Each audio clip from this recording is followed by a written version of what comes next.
கர்த்தருடைய மகா பரிசுநாமத்துக்கு சோத்திரமும் மகிமையும் உண்டாவதாக.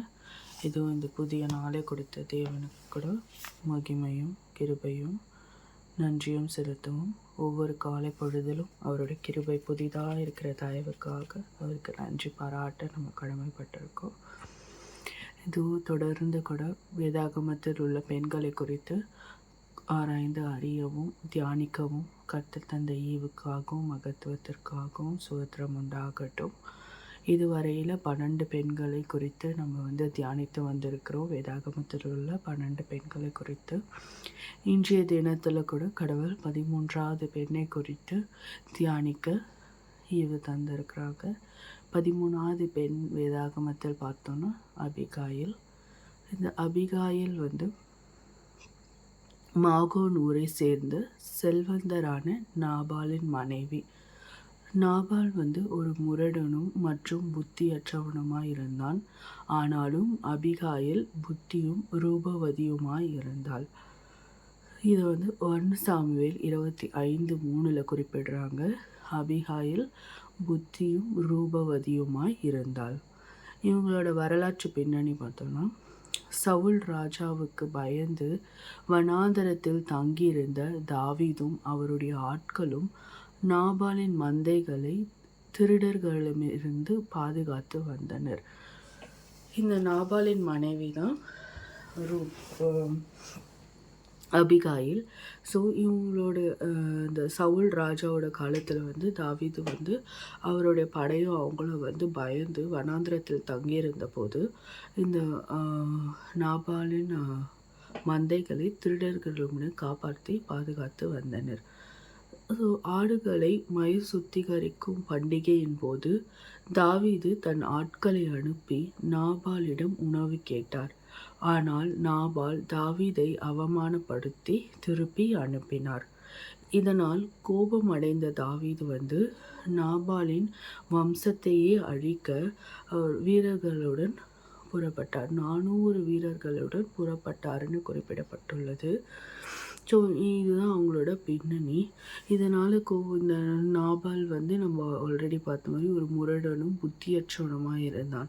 தாவீது அவ்வாறு உதவி செய்து கொண்டிருந்த போதும் அவனுக்கு விரோதமாய் அவனை அவமானப்படுத்தி தாவீதை அவமானப்படுத்தியதனால கோபம் கொண்ட தாவீது 400 வீரர்களுடன் அவன் வம்சத்தையே அழிக்க புறப்பட்டான். இந்த வேளையில தான் அபிகாயிலின் புத்திசாலித்தனமான செயல் வெளிப்படுது. விரைவான நடவடிக்கை. ஆபத்தை உணர்ந்த அபிகாயில் தாமதிக்காமல் உணவுப் பொருட்களை சேகரித்து கொண்டு தாவீதை சந்திக்க துணிச்சலாய் புறப்பட்டார். தாழ்மை தாவீதை கண்டவுடனே அவன் தரையில் விழுந்து வணங்கி தன் கணவனுடைய தவறுக்காக தாவீதிடம் மன்னிப்பு கேட்டார். சமாதானம் பண்ணுதல். இரத்தம் சிந்தாதபடி தாவீதை தடுத்து அவர் இஸ்ரவேலின் ராஜாவாகும்போது இது ஒரு மன உறுத்தலாய் இருக்கக்கூடாது என்று புத்திமதி கூறினார். அபிகாயில் ரொம்ப துணிச்சலாக சூழ்நிலையை புரிந்து கொண்டு கொஞ்சம் கூட தாமதிக்காமல் தைரியமாய் தாவீதை சந்திக்க புறப்பட்டு தாவீதை கண்டதுமே தாழ்மையாக தரையில் விழுந்து அவரை வணங்கி அவரோட சமாதானம் பண்ணும்படியாய் மிகவும் புத்திசாலித்தனமாய் இரத்தம் சிந்தாதபடி தாவீதை தடுத்து, நீர் இஸ்ரவேலின் ராஜாவாகும்போது இது ஒரு மன உறுத்தலாக உங்களுக்கு இருக்கும் என்று புத்திமதியை மிகவும் ஞானமாய் கூறினார். இதை நீதியை தேவனிடம் ஒப்படைக்க வேண்டும் என்பதை அபிகாயில் தாவீதுக்கு உணர்த்தினார். அவர் வம்சத்தையே அழிக்கும்படி 400 வீரர்களுடன் கோபமாய் புறப்பட்டு வந்த தாவீதை மிகவும் ஞானமாய் தாழ்மையாய் நிறுத்தி நீதியை தேவனிடம் ஒப்படைக்க வேண்டும் என்பதை அபிகாயில் தாவீதுக்கு உணர்த்தினார். ஸோ அதன் பின்பு அந்த தாவீதின் கோபம் வந்து இறங்கி அந்த அழிப்பதை வந்து நிறுத்திவிட்டு சமாதானமாய் போனதாய் கூட நம்ம பார்க்க முடியுது. இவங்களோட முடிவு எப்படி இருந்ததுன்னா, நாபால் இறந்த பிறகு வந்து அபிகாயில் தாவீதின் மனைவி ஆனார்ன்னு குறிப்பிடப்பட்டுள்ளது. ஸோ ஒரு பெண் வந்து தன் ஞானத்தினால் வீட்டை கட்டவும் பெரிய ஆபத்துகளை தவிர்க்கவும் முடியும் என்பதை இது வந்து உணர்த்துகின்றது. ஸோ நாபால் இறந்த பிறகு அபிகாயில் தாவீதும் மனைவியாகவும் ஆக்கப்பட்டு ஆசீர்வதிக்கப்பட்டார் அப்படின்றத நம்ம இடத்துல பார்க்க முடியுது. ஸோ ஒரு பெண் இது மூலம் நம்ம கற்க வேண்டியது வந்து, ஒரு பெண்ணால் வந்து ஞானத்தையால் வீட்டை கட்டவும் பெரிய ஆபத்துகள் வருவதை தன்னுடைய ஆவிக்குரிய ஞானத்தினால் வந்து தவிர்த்து போட முடியும் என்பதை வந்து நிரூபிக்கப்படுகின்றது.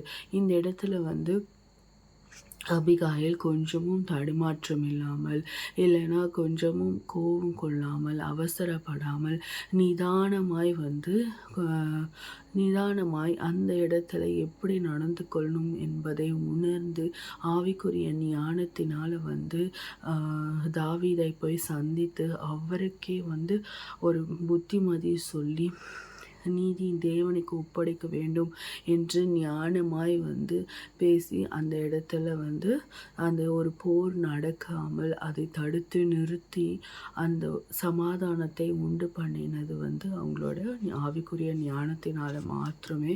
ஸோ இவங்களோட வாழ்விலிருந்து நம்ம கற்றுக்கொள்ளக்கூடிய 4 முக்கியமான பாடங்கள் வந்து பார்த்தோன்னா, ஞானம், ஆவிக்குரிய ஞானம். அந்த ஆவிக்குரிய ஞானம் இருந்தால் மட்டும்தான் நம்ம ஒருவரோட நம்ம வாழ்க்கையில் வரக்கூடிய ஒரு ப்ராப்ளத்தையோ இல்லை எந்த ஒரு சூழ்நிலையும் வந்து நம்ம சமாதானமாய் இல்லை அதை சரியாய் நடத்த வந்து கடவுள் ஆவிக்குரிய ஞானத்தை வந்து நம்மளுக்கு கட்டளையிட்டால் மாத்திரமே முடியும். உலகத்தரமான ஞானத்தை கொண்டு அதனால் நம்மளை ஒருபோதும் அதை சரி செய்யவே முடியாது. ஸோ ஆவிக்குரிய ஞானம், சமாதானம் பண்ணுபவர், அந்த இடத்துல அவங்களுமே வந்து கோபம் கொள்ளாமல் இல்லை வந்து அவசரப்படாமல் சமாதானமாய் வந்து அந்த இடத்துல நடந்து கொண்டதின் பிரகாரமாய் ஒரு போரே நிறுத்தப்பட்டது, ஒரு போரே வந்து சமாதானமாய் மாற்றப்பட்டதுன்றது நம்ம பார்க்க முடியும். தைரியம், ஒளியாமல் வந்து ஐயோ தன் கணவன் இப்படி பண்ணிட்டாங்க, அதனால் 400 வீரர்களோடு வராரு தாவீது வம்சத்தை அழிக்க அப்படின்னு ஒளியாமல் நேரையாக போய் சந்தித்து அந்த தைரியம் வந்து அவங்களுக்கு இருந்தது.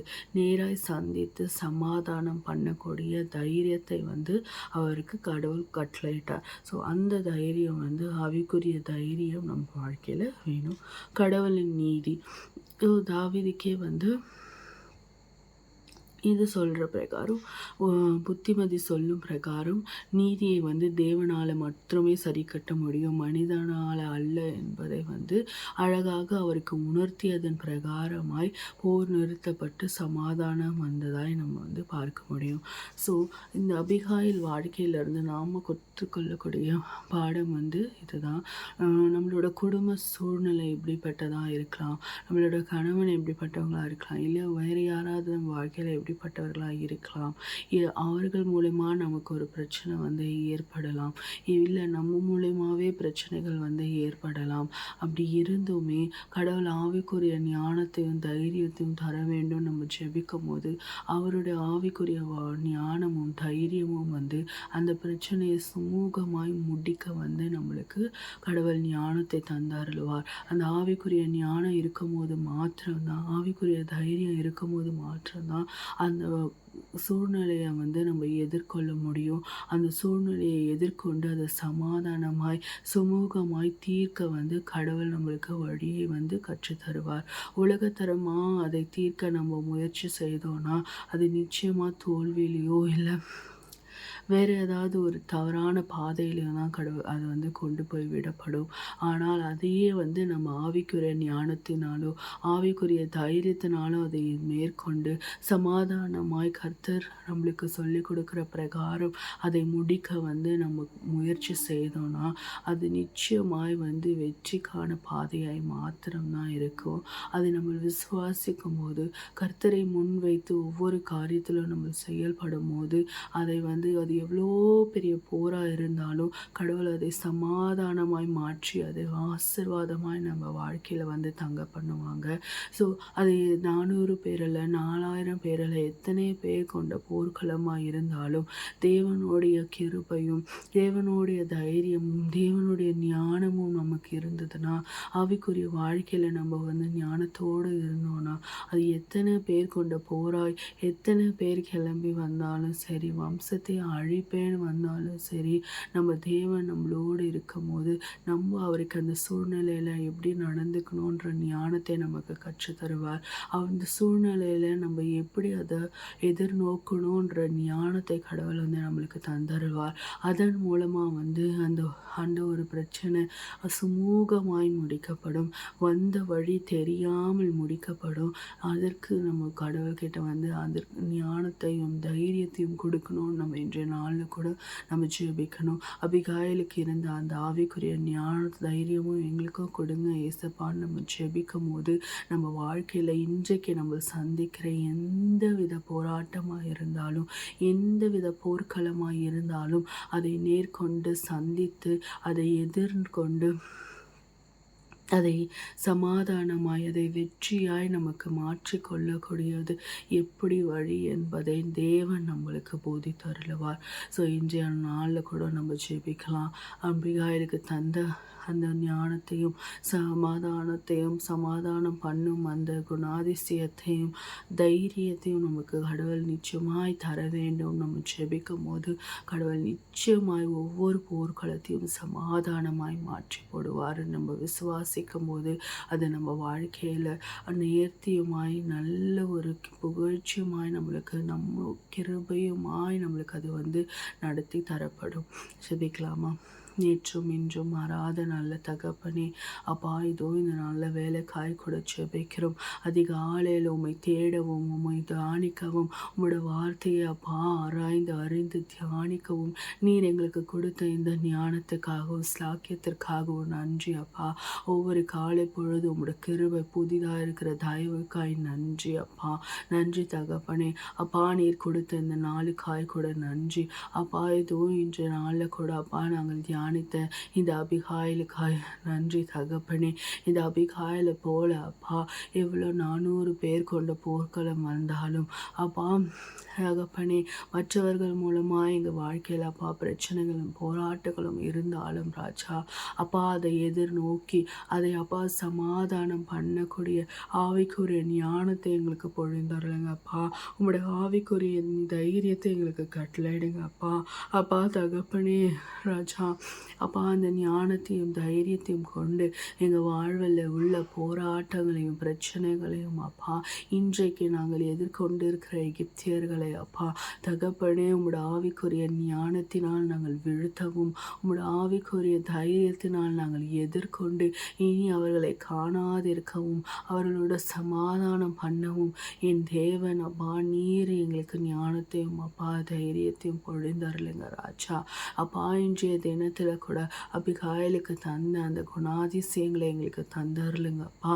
அதை நாங்கள் பெற்றுக்கொண்டு தகப்பனே அது நன்மைக்கு ஏதுவானதா எங்கள் வாழ்வில் நான் மாற கிருபை செய்யுங்க அப்பா. தகப்பனே இன்று காணும் எகிப்தியரை நீ காணுவதில்லைன்னு சொன்னேன் தகப்பனே அப்பா. அதன் பிரகாரம் தகப்பனே அப்பா அது எகிப்தியராக இருந்தாலும் சரி இல்லை அப்பா கோபம் கொண்ட தாவீதா இருந்தாலும் சரி எந்த ஒரு சூழ்நிலையாக இருந்தாலும் சரி அது எது என்று அப்பா உணர்ந்த அந்த ஆவிக்குரிய ஞானத்தினால் ஆவிக்குரிய தைரியத்தினால் அதை நாங்கள் எதிர்கொண்டு தகப்பனே அதை அப்பா எங்களுக்கு சமாதானமாயும் எங்களுக்கு நன்மையாயும் அதை நாங்கள் மாற்றி திருப்பி கொள்ள என் தேவன் நீர் அருள் புரிய வேண்டுமாய் கூட ஜெபிக்கிறோம் அப்பா. நீர் எங்களோடு இருந்து நீர் எங்களுக்கு முன் சென்ற கோணநாளங்களை நேர்படுத்தும் அப்பா. நீர் எங்களுக்கு முன் சென்று சமாதானம் செய்து அப்பா அதை வெற்றி வாகை நாங்கள் சூட கிருபை செய்யுங்க ராஜா அப்பா. இந்த 2026ஆம் ஆண்டில் அப்பா நாங்கள் கேட்ப 3 காரியத்தை அப்பா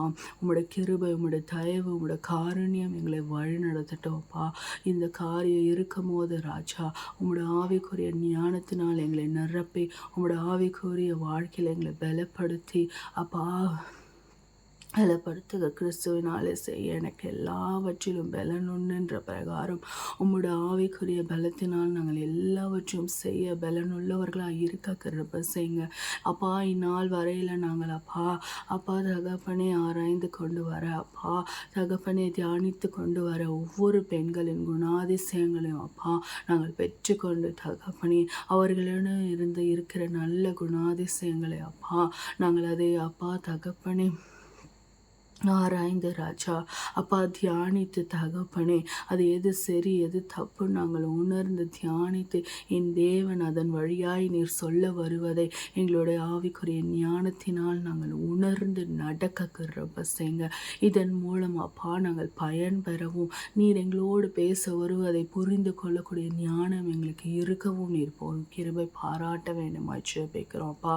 இன்றைய தினத்தில் கூட நீர் ஆசீர்வதிங்க அபிகாயலை போல அப்பா நாங்கள் ஞானம் உள்ளவர்களாய் பொறுமை உள்ளவர்களாய் அப்பா சமாதானம் பண்ணுபவர்களாய் தைரியம் உள்ளவர்களாய் கர்த்தரின் நீதியில் விசுவாசிக்கிறவர்களாய் இருக்க கிருபை பாராட்டுங்க அப்பா. இதை கேட்குற ஒவ்வொருத்தரையும் கூட ஆசிர்வதிங்க. அவங்களோட குடும்ப சூழ்நிலையின் தேவன் நீர் அறிந்திருக்கிறேன் அப்பா. அபிகாயில கொடுத்த சமாதானத்தை போல அவர்கள் ஒவ்வொருத்தருக்கும் கூட நீர் சமாதானத்தை கட்டளையிட வேண்டுமாய் கூட என்று நாள் ஜெபிக்கிறோம்.